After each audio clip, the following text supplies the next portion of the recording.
Drama serial मन मस्त मलंग बहुत ही ज़्यादा ज़बरदस्त ड्रामा बनने वाला है। अस्मा और सिकंदर तो ये देख चुके हैं कि रिया कबीर के बाहर नहीं रहने वाली, इसलिए अस्मा एक और चार्ज चलाएगी और रिया को ये यकीन दिलाने के लिए कि कबीर खान उनका दुश्मन है। अस्मा अपने बाप की तस्वीर उठाकर रोना धोना शुरू कर देगी और ये यही देख चुकी है कि रिया उसके कमरे की तरफ आ रही है।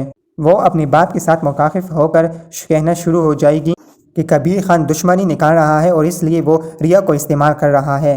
और दूसरी तरफ सिकंदर और अस्मा का भी अच्छा खासा झगड़ा हो जाएगा। अस्मा को यही लग रहा होगा कि सब कुछ हो रहा है, ये सब कुछ सिकंदर की बेवकूफ़ी की वजह से हो रहा है और आज उन्हें जो ज़िल्लत रसवाई उठानी पड़ रही है वो सिकंदर की वजह से। सिकंदर ने जिस तरीके से रिया और कबीर की शादी करवाई है, लेकिन अब रिया कबीर के बगैर नहीं रह सकती। लेकिन अब कबीर बार बार रिया को अपनी मोहब्बत का यकीन दिलाएगा और उससे बार बार मिलने के लिए आएगा और कहेगा कि मैं जब चाहूँ तुमसे मिल सकता हूँ। वो उसके लिए सब कुछ कर सकता है जो वो चाहती है, कभी भी वो उसका बुरा नहीं चाहेगा।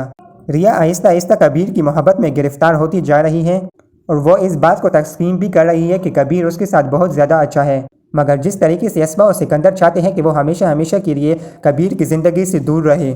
कबीर जिस तरीके से बार बार आएगा और रिया से मिलेगा, इस बात को लेकर अस्मा और सिकंदर उससे लड़ पड़ेंगे, लेकिन वो उनसे भी कह देगा कि जब चाहे वो रिया से मिल सकता है। रिया उसकी बीवी है, वो जब चाहे उससे आएगा, मिलेगा और उनके घर भी बैठेगा।